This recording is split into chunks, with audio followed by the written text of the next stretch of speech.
Hello and welcome to round 5 of Grand Prix Worcester. We've got extra magic for you here. We're bringing you game 3 of Paulo Vitor Da Rosa playing against Craig Krempels. Paulo on the left-hand side of your screen. There you get a good look at Craig Krempels, former U.S. national champion.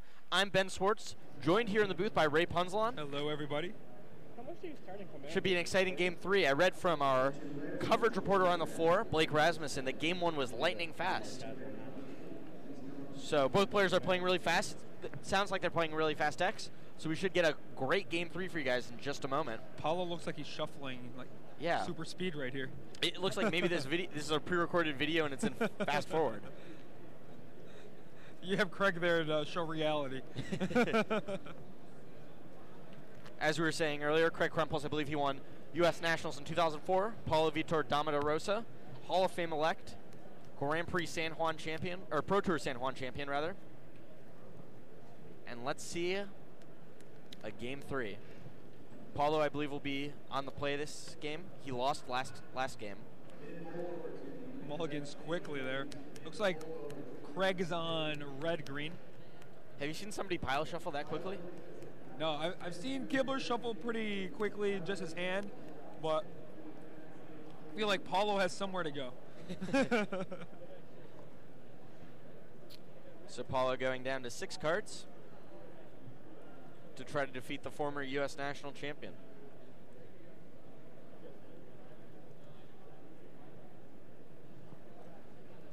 See what he could come up with here. Did you catch Paulo's first hand? What he's on? No, I didn't get a good look at it. He hides it really well.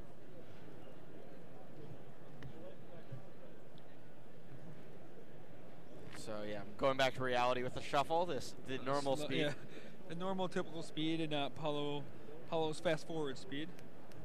6 cards for Paulo. Let's see what the Brazilian's got. Looks like a black-blue deck, black-white deck. Black. Only 1 land in that hand. Does he want to keep it? He's going to go down to 5 here. Yeah. His deck does seem like it has. I'm trying to see make out any of the cards there. It looks like he will keep it. Turn 1 swamp. There was 2 lands there. Two swamps? Okay. Searing Spear, Craig's first draw. That the Slumbering, I believe it's Slumbering Dragon. As whenever your opponent attacks you, gets the +1/+1 counter. Really good on turn 1. Yeah, once it gets 5 counters, pretty hard to handle. Becomes an 8/8 and gets rid of that cannot attack or block clause. Yeah, Slumbering Dragon. The 1 mana 8/8, as it were. Looks like Battle Falcon.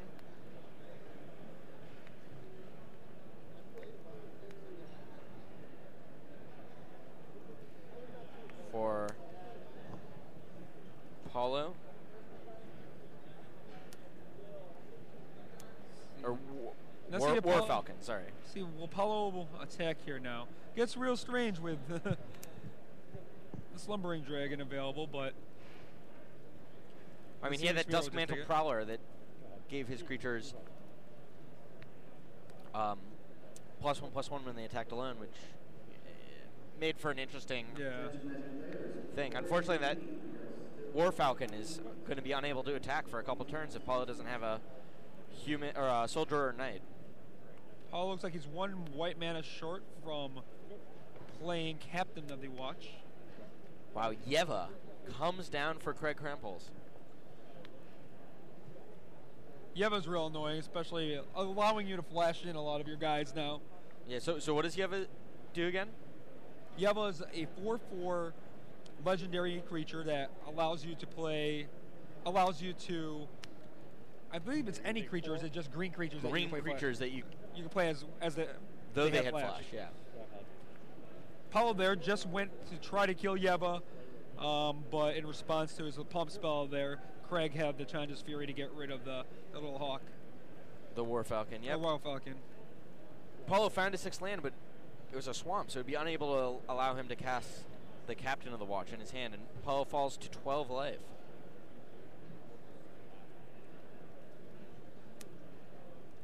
Canyon Minotaur for Craig.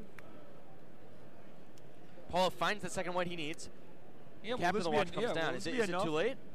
We'll see what happens here. It still has that Slumbering Dragon that's a little troublesome. Yeah, he has to use it defensively.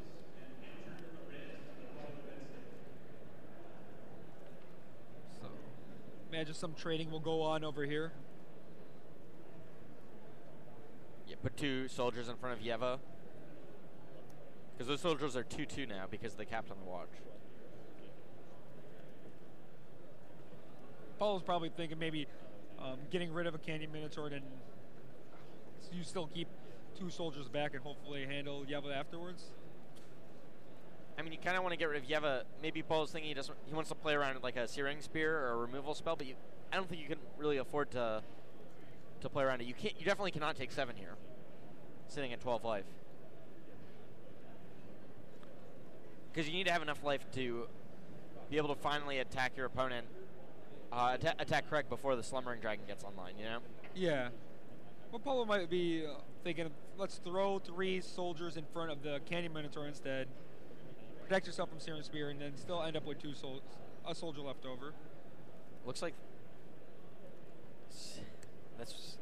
he'll go ahead and block Yeva with 2 soldier tokens. Does Craig have something to mess with his plans? Yep, Titanic Growth. Knocks away those 2 soldier tokens, keeps Yeva in play. Drops Paulo to 9. Rummaging Goblin for Craig before he passes it back. Yeah, Paulo's going to need some help here. He does have the Battleflight Eagle in his hand. It's not going to do too much. But he'll go ahead and cast it.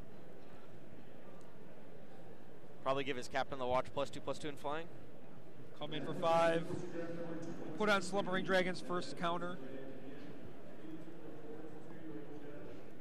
Paulo doing some math, figuring out which is the best creature to target.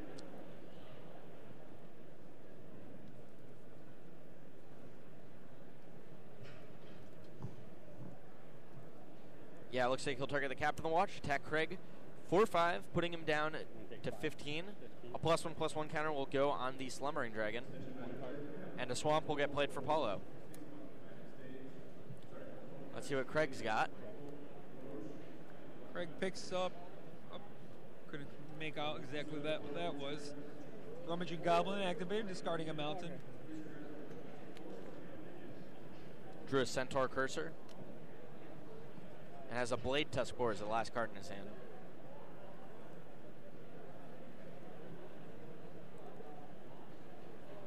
So Craig will get into the same 2 creatures he got in the last turn, the Canyon Minotaur and Yeva. And now Paulo's choice is to double block the Canyon Minotaur with the Soldier and the Griffin. Or the Eagle, right? Yeah, now Paulo's sitting at 5 life now.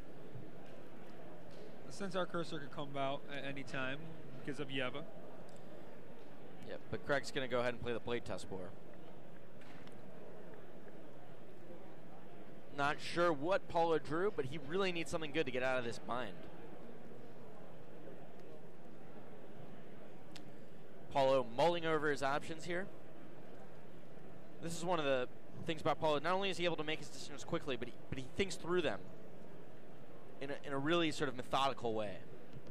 Yeah, he knows that this game, if he's going to win, he can't make any missteps at all, considering how far Craig is right now. He's counting up the damage, seeing if he attacks, how much the crackback is, what he needs to do to survive for more turns. And he's really in trouble here. Managing the Slumbering Dragon. Yeah. All the meanwhile, the dragon is a slumbering. I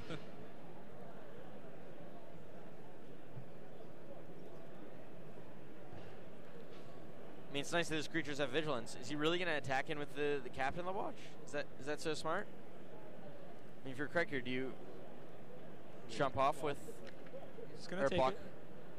Okay. Drops Craig. 12.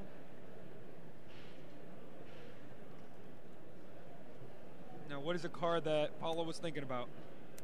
Bloodhunter Bats. He'll go to 7. Craig will go to 10. Dust Hunter, Blood Hunter Bat? Correct. Paulo representing murder. I don't think it's in his hand, though. I think he's just got a swamp in hand. So forced draw for Craig. Now we know he still has a Centaur cursor. There's a Rummaging Goblin. Let's see what he picks up after that. Some sort of spell.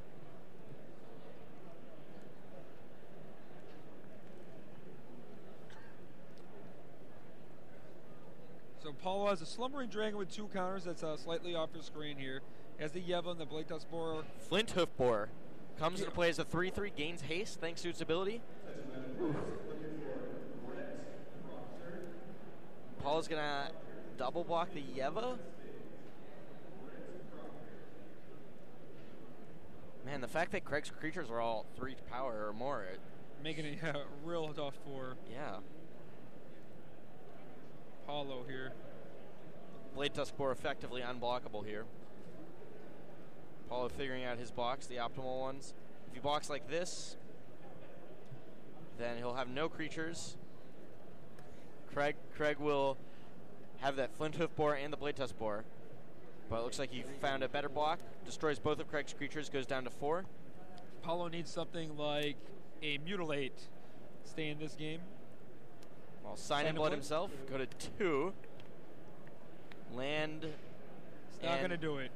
Yep, Craig Krempels, ladies and gentlemen, wins round 5, 2-1 over Hall of Famer-elect Paulo Vitor Da Rosa. Advancing to 5-0 here. There's a good look at the former U.S. national champion.